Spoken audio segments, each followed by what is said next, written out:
The information contained in this podcast is an expression of opinion and does not constitute investment advice. This is the Gold Money Podcast with Andy Duncan, keeping you up to date with expert opinion on precious metals and the markets.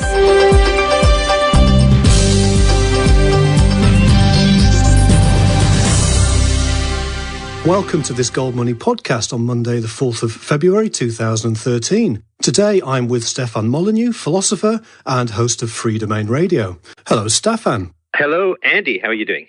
Tip-top. Now, in a recent YouTube video, you said there will be no economic recovery in the West. Where do you think we are at the moment at the beginning of February 2013? And what do you think is going to happen next and over the next couple of years? The easy questions. I like it when you when you lob me a softball. Where we are at the moment is a system that is desperately scrambling to escape the consequences of its own inefficiencies and immoralities. So there has been, of course, over the past few hundred years, there was a strong movement in the West towards free markets. And free markets really revolve around two things, as you know. One is the non-aggression principle. Don't initiate force against others, don't steal, don't cheat, and so on. And the other, of course, is a respect for property rights. And starting, you could really say, in the post-war period, although in America it started earlier than that with the Great Depression, there was kind of an infection of socialism that came out of course, a lot of Marxism and the Fabian socialists at the turn of the 20th century, George Bernard Shaw and all those lovely people, wherein it was abandoned, this idea of free markets, of private property and free trade and so on. And we began to move back to, frankly, a medieval mindset. And this has resulted in a massive increase in the growth and size and power of the state, which is, of course, a pretty strong result of the two greatest wars in history in Europe in the 20th century, of course. And what's happened is the government has stepped in to displace things like family stability, things like personal charity, and that's caused a huge shift in our society. I mean, it's been kind of gradual, but it's so enormous that once you sort of see the before and after snapshot, it's pretty catastrophic. And this has all cost huge amounts of money.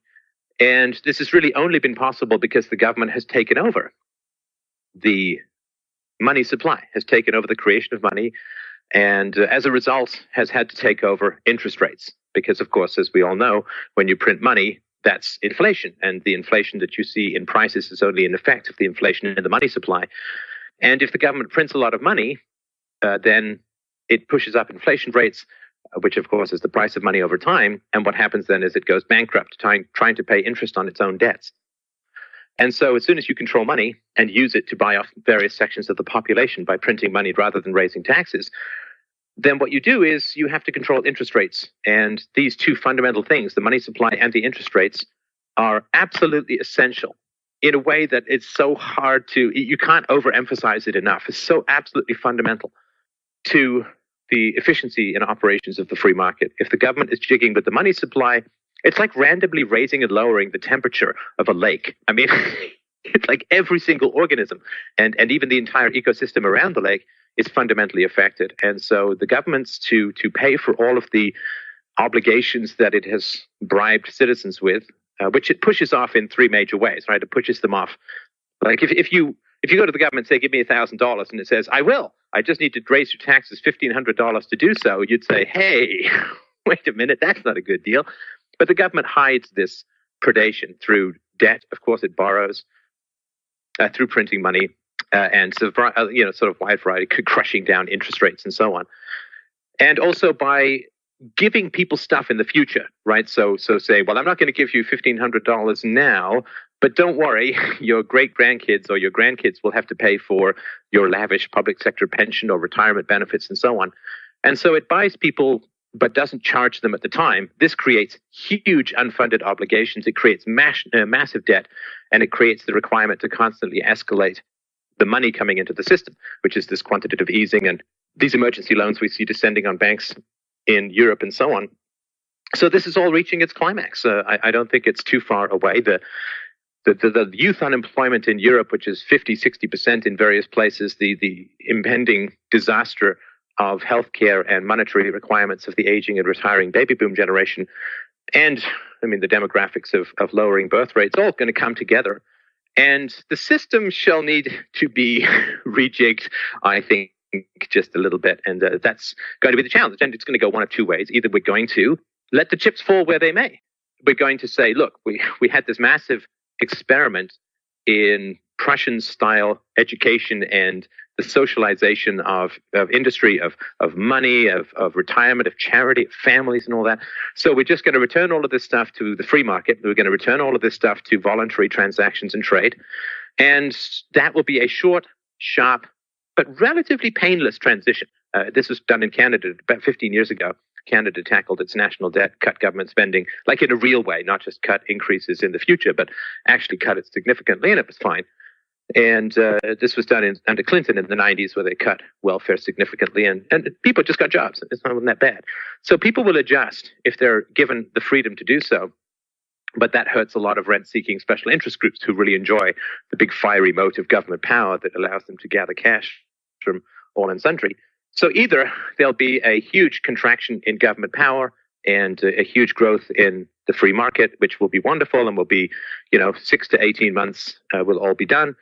Or we're going to go into some Japanese-style self-concrete poured entombment phase where the government keeps trying to jig everything and nothing gets better at all. And that's hopefully the difference is up to people like us who are trying to make the case for freedom rather than subsidization. Okay, so you came up with two options. We can either go to a free market and we can let the chips fall where they may, or we can go to a kind of super Japan, 3 or 4 lost decades. I'd like to give you a third option, and that might be actual kind of Paul Krugmanism kind of conflict to get our way out, as in the Second World War. So of those three options of a free market, a kind of super Japan, or some kind of conflict in the world, what kind of chance do you think do we have of having the free market? Oh, I don't know. It's of course, it's very hard to predict the future. I think that free market thinking is definitely having an upswing. And of course, the internet is responsible, I think, largely for that. It's opened up direct lines of communication. It's going to depend on people's commitment to promoting the free market. And that sounds like, a sort of weird thing to have commitment to, but it literally is the difference between life and death for hundreds of millions of people. And people should be very committed to helping the needy poor, and people should be really committed to the free market. If you think of the hundreds of millions of lives that have been saved, and the 50,000 people a month climbing into the middle class from poverty, just in China or in India, it's a huge commitment to life, a huge commitment to potential, to opportunity, to happiness. And so I think that we really need to be fully committed to that. And that means really pushing it hard, not just on blogs, but in our personal relationships. And if we have people in our lives who are opposed to the free market, we need to make the case pretty damn forcefully to them, because they are going to, if they get their way, they will be responsible for war, for predation, for poverty, for disease, for the collapse of opportunity and freedom and possibility for billions of people. So it is kind of a grim battle. I hope we can win people over to our side, but I'm certainly willing to make this a relationship test in my life. If people are all kinds of committed to coercion through government statism, well, I'll make the case for them. But if they stick to their guns, I'm afraid we are on opposite sides of the ping pong table. So I think if we're really committed at that level, I think we'll make some change. But I think if we're just blogging and talking about it, I don't think we'll win. Okay. Well, I won't push you on options 2 and 3 because you're more of a philosopher than anything else. But how should people prepare themselves for these oncoming situations, do you think? Well, sorry, you had just to jump back. You did talk about the war possibility, which of course is that. I think that's worth discussing if you don't mind, because I think it's okay, a pretty significant possibility. When governments make commitments that they can't keep, they tend to kill off the recipients in one form or another. And so the war option is definitely there, but with the exception of Israel, no nuclear power has ever really engaged in a conflict.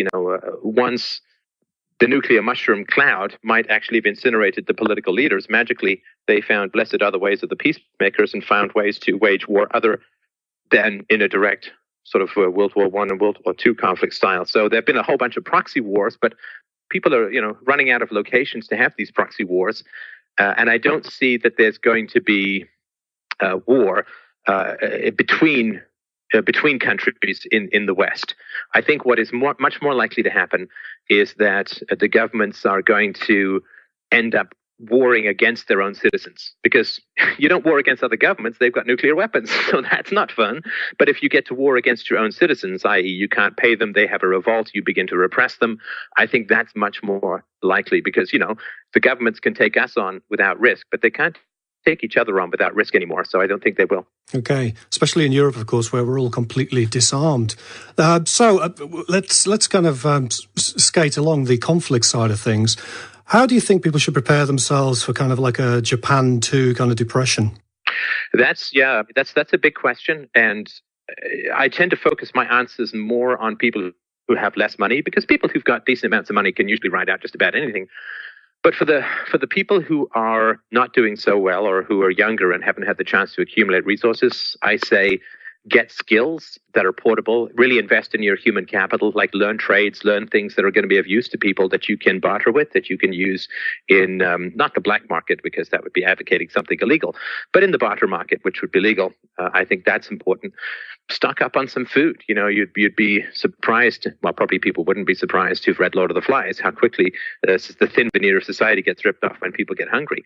It took a doubling of the food prices in Egypt to provoke a violent revolution. And so I think, up your skills, have a community of people that you really trust.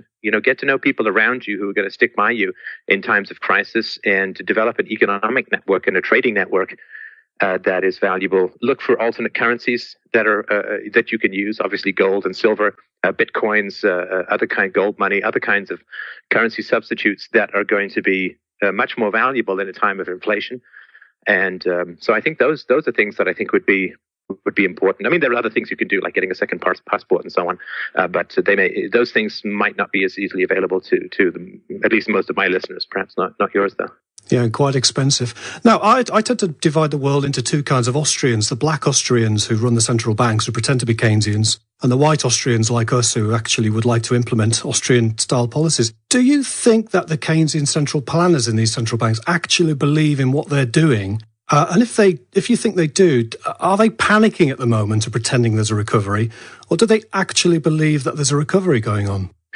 I hope you don't mind the forcefulness of my answer, because I feel very strongly about this. But there's no person who has been studying any of this stuff for any amount of time who can possibly believe that either a continuation of existing policies, or, God help us, an expansion of existing policies can possibly lead to anything good whatsoever. So anybody who says, well, you see, we need to maintain government spending or to increase government spending because the poor need the welfare state and this and that, this is a person who is mouthing incomprehensible, anti-empirical, anti-rational platitudes, and it is an extremely dangerous person.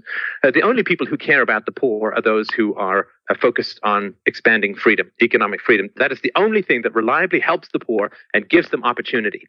The welfare state has been catastrophic for the poor. It's destroyed families. It has trapped them in a permanent underclass, and it has deferred a staggering amount of truly biblical poverty by creating massive debts. Real wages have declined, job opportunities have declined, avenues to get out of poverty to the middle class, particularly through manufacturing, have declined. And so anybody who is focusing on continuing these policies cannot be doing so out of any rational or objective examination of the history of the last couple of decades. And so, no, I don't think that they believe anything. I think that what happens is people want to take your stuff. I mean, this is, there are producers and there are parasites. I'm with the objectivists on this one. And the parasites want to take your stuff. And taking your stuff by putting a gun to your ribs is kind of risky.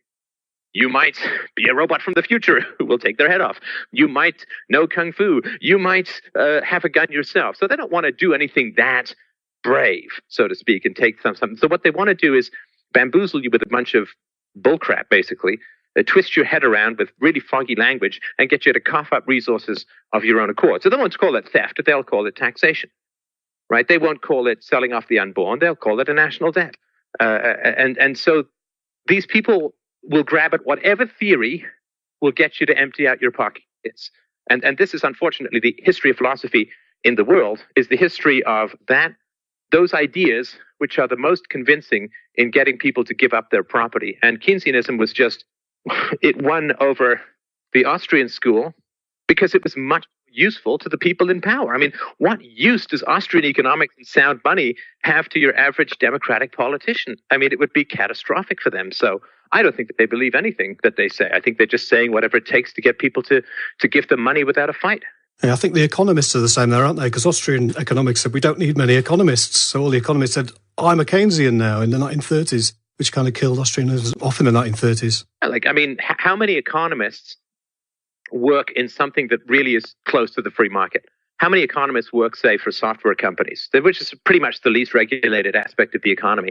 No, they're all working for hedge funds, and the hedge funds are all preying on the money that's forced into the stock market by the government. I mean, who the hell wants to be in the stock market? We're all forced to be there because otherwise the money gets stolen from us if we don't put it in retirement plans or what have you. So how many of them work for, I think in the US, half the economists work for the Fed. You know, almost the rest of them work for academia, which is a state-protected, unionized cartel. I mean, so how many economists would you actually need in a free system? So they're all just saying whatever they can to keep their own rent-seeking jobs afloat. So, yeah, I mean, there's by and large an extremely corrupt class. Now, one of the things they've been bamboozling with us with is a global fiat money standard since 1971. Now, how have they managed to fool rational people into accepting this, do you think? Oh, yeah, the idea that if we have one currency, well, I mean, good heavens, having one currency is completely mad. I mean, if you just have to look at the European Economic Union, I mean, this has just been complete catastrophe.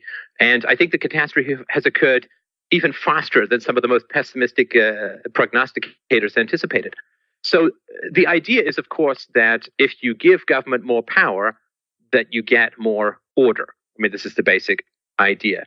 And this was the idea that was fought very hard throughout the 17th and 18th centuries. They said, if you give the government more power, you end up with more chaos because you have whim-based people with armies at their disposal attempting to promote their own personal agendas, to grab power and war with each other and bribe people. So you end up with chaos if you give the government more power. Unfortunately, the government has done a great job of indoctrinating people. I mean, it should do a great job. It's got kids for 12 years, 6 hours a day. So it should be fairly easy to indoctrinate at that level. But it does a great job of indoctrinating people into thinking if there's a problem that appears chaotic, then you need government power to solve that problem. That's what they argue. Of course, the reality is that the chaos almost always results from government power, and more of it will increase chaos. If there's a world currency, all unified currencies are a race to the bottom. And we see this in Europe. So in Europe, I mean, Greece, why does Greece want to join the EU? Because it gets to hook into the lending rates that Germany has achieved by not being Greece, by not being something, profit spending their way into a Mediterranean oblivion. So, of course, Greece wants in, and they'll lie and they'll cheat to get their way in, because that way they get to borrow at a much lower interest rate. And so whenever you join together groups in a coercive union, it is always bottom. And Germany, to its credit, has managed to resist some of that. But I think Ford has recently changed all of their computer systems to anticipate a reintroduction of the Greek drachma because they anticipate a breakup of the euro. It simply can't. It can't possibly continue. It's like driving across the country and there's you and a coked up drunk guy in the car next, like in the seat next to you, in the passenger seat, and you say, hey, there's two of us in the car, we've got a long drive, I'm sober, you're coked up on Jack Daniels, so let's share, you and I, we'll just split the driving. I mean, what do you think is going to happen? Boom! I mean, it's the lowest common denominator in an ever downward spiral whenever you unify these things. And that would be much worse with a world currency. But they want another abstraction to hide behind. That's all. Okay. Now, in the 1920s, we saw the fall of the Weimar Republic in Germany, of course. And then we saw the rise of fascism in Europe and various other strong men like Mussolini and so on. Now, as Greece leaves the EU and everything else, how do you think we can avoid this pattern of strong men arising again? Oh, that's tough. Weak people need strong leaders, and the government is all about dissolving the spirit of the people in the acid of propaganda. So it is going to be very tough. And of course, another thing that's happened in Europe, of course, as the birth rates have declined, immigration has increased, and the immigration tends to come from non-Western cultures, Muslim cultures and so on. And, those cultures may have some wonderful things to offer, but a history of Greek philosophy, Roman law, the Renaissance, the Enlightenment, and all that kind of stuff, they do not have. And this is a big problem. One of the reasons Germany was so aggressive in the 20th century was it missed out on the Enlightenment. It missed out on skepticism. It missed out on the philosophical revolution of the post-Renaissance period because they had 150 years of violent, bloody religious conflict. So you have seeping into the European tradition some very anti-European, frankly, medieval cultures. And so the xenophobia that's going to be felt by some people is pretty significant. But they needed workers who had lower standards, and they needed people to replace the people who weren't breeding. That's human beings, at least intelligent ones, don't breed very well in captivity. And as the state gets more powerful, the incentive to have children goes down. And so there is going to be, I think, a cultural conflict in the West. And the way, I don't know, the only way to avoid it is to continually hammer the principle of nonviolence, at least non-initiation of force, and a respect for property rights. All deviations from that must be, won over if possible, and attacked if they resist, because it really is a fight for, the dawn or dark of the future.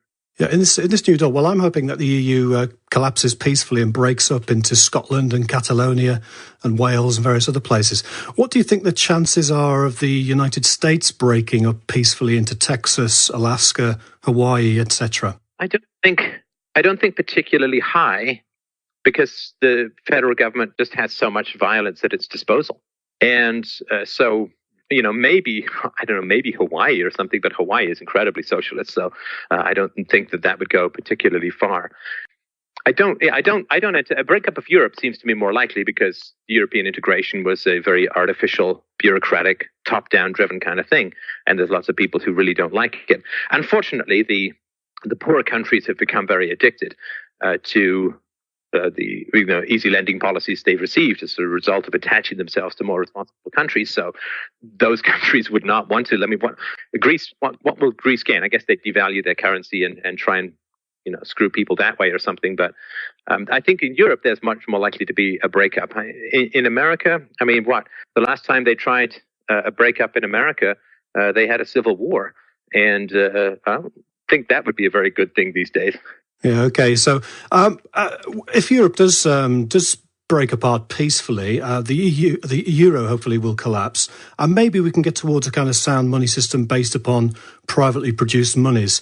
Do you think that that's possible? Do you think we can get rid of the central banks and get rid of their fiat money printing presses? Oh boy, I hope so. I really do. It's one of these things that, if you're interested, of course, as you know, Andy, in improving the human condition, that you really want to make sure that you focus on money first and foremost. It's not very exciting. It's not something that they're going to write a Les Miserables musical about, take on the old bank, but it is something that is so essential for human freedom. Those who mess with money mess with lives. Those who mess with money mess with freedom. And those who control money control people, because we are all so dependent upon the huge efficiencies and divisions of labor that's only possible through a monetary system. We are a money-based life form, and those who mess with money, you might as well be messing with our DNA. And so I hope that we can. It's a funny fight to try and bring to people. People envision the moral fights of mankind as, pouring out of trenches, machine guns blazing, and so on. And this is a much more fundamental and a very different kind of fight. I think in the long run, and unfortunately it does sometimes be a depressingly long run, the future does win out. We do have this incredible medium of the internet, which is like the Gutenberg press of the modern age. And the Gutenberg press led to the breakup of Christendom and led to the founding of the Renaissance, the Enlightenment, and all that kind of good stuff. So once you get better and raw information into the hands of people, then they really can do some incredible things with it. But I think people need to see our moral courage at full flag. They need to see that we take this fight very seriously, that it is the most essential fight of mankind. And for the religious among us, this is the only time Jesus got really pissed off was when he took a whip to the money changers at the temple. And that is not a bad motif to be working from. Money is life. Cash is life. Cash is freedom. And we do need to really pour all of our moral energies into this fight. Yes, we will prevail. I hope that we will prevail sooner rather than later.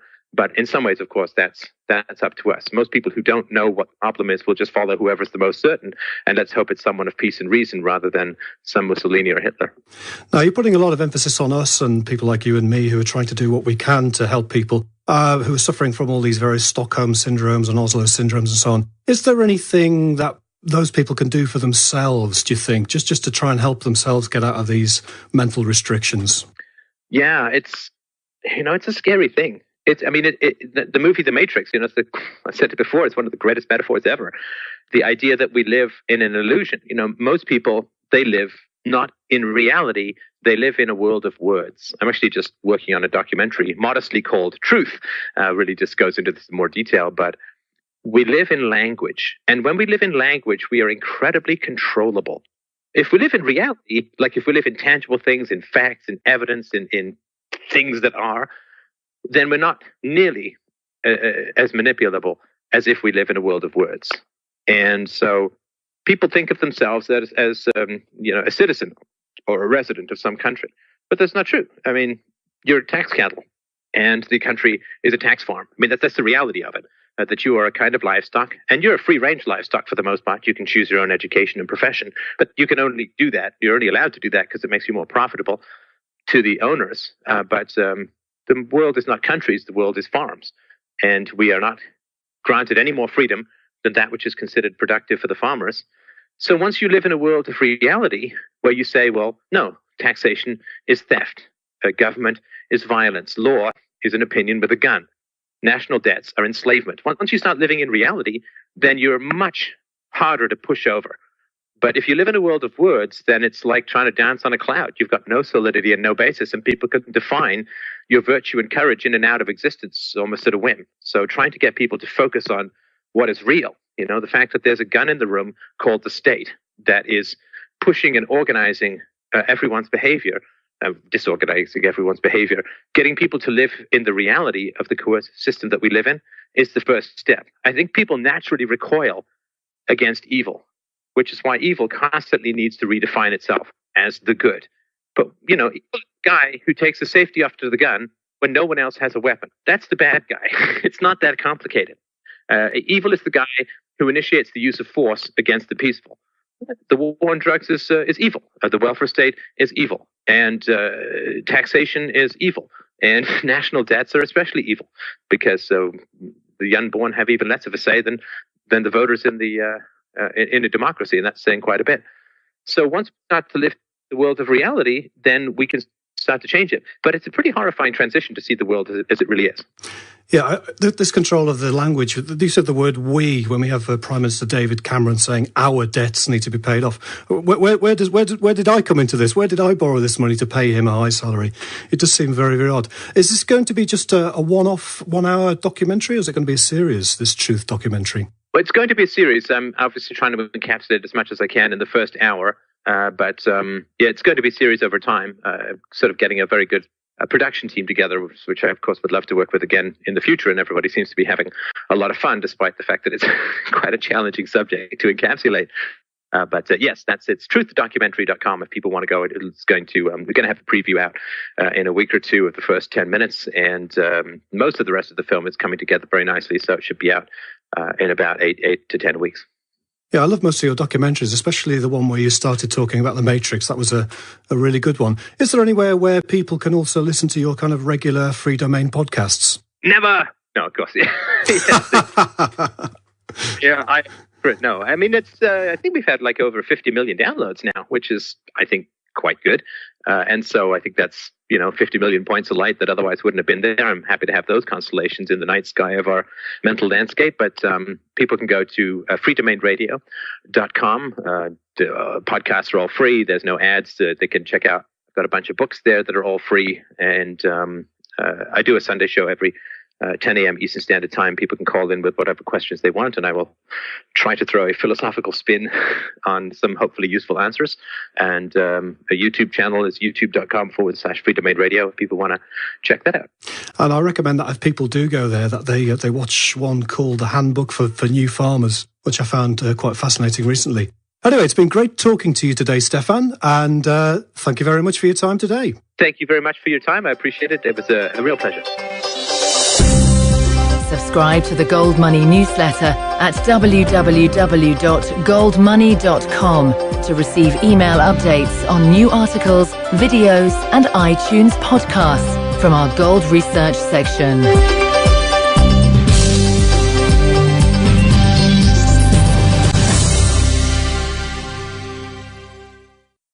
but doesn't charge them at the time, this creates huge unfunded obligations. It creates massive debt, and it creates the requirement to constantly escalate the money coming into the system, which is this quantitative easing and these emergency loans we see descending on banks in Europe and so on. So this is all reaching its climax. I don't think it's too far away. The youth unemployment in Europe, which is 50-60% in various places, the impending disaster of healthcare and monetary requirements of the aging and retiring baby boom generation, and the demographics of lowering birth rates, all going to come together. And the system shall need to be rejigged, I think, just a little bit. And that's going to be the challenge. And it's going to go one of two ways. Either we're going to let the chips fall where they may. We're going to say, look, we had this massive experiment in Prussian-style education and the socialization of industry, of money, of retirement, of charity, of families and all that. So we're just going to return all of this stuff to the free market. We're going to return all of this stuff to voluntary transactions and inefficiencies and immoralities. So there has been, of course, over the past few hundred years, there was a strong movement in the West towards free markets. And free markets really revolve around two things, as you know. One is the non-aggression principle. Don't initiate force against others, don't steal, don't cheat, and so on. And the other, of course, is a respect for property rights. And starting, you could really say, in the post-war period, although in America it started earlier than that with the Great Depression, there was kind of an infection of socialism that came out of course, a lot of Marxism and the Fabian socialists at the turn of the 20th century, George Bernard Shaw and all those lovely people, wherein it was abandoned, this idea of free markets, of private property and free trade and so on. And we began to move back to, frankly, a medieval mindset. And this has resulted in a massive increase in the growth and size and power of the state, which is, of course, a pretty strong result of the two greatest wars in history in Europe in the 20th century, of course. And what's happened is the essential, in a way that it's so hard you can't overemphasize it enough. It's so absolutely fundamental to the efficiency and operations of the free market. If the government is jigging with the money supply, it's like randomly raising and lowering the temperature of a lake. It's like every single organism and even the entire ecosystem around the lake is fundamentally affected. And so the governments to pay for all of the obligations that it has bribed citizens with, which it pushes off in three major ways, right? It pushes them off. Like if you go to the government and say, give me $1,000, and it says, I will, I just need to raise your taxes $1,500 to do so, you'd say, hey, wait a minute, that's not a good deal. But the government hides this predation through debt. Of course, it borrows through printing money and sort of wide variety, crushing down interest rates and so on. And also by giving people stuff in the future, right? So say, well, I'm not going to give you $1,500 now, but don't worry, your great-grandkids or your grandkids will have to pay for your lavish public sector pension or retirement benefits and so on. And so it buys people.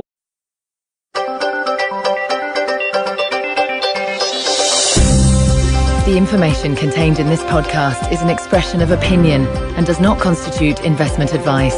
This is the Gold Money Podcast with Andy Duncan, keeping you up to date with expert opinion on precious metals and the markets.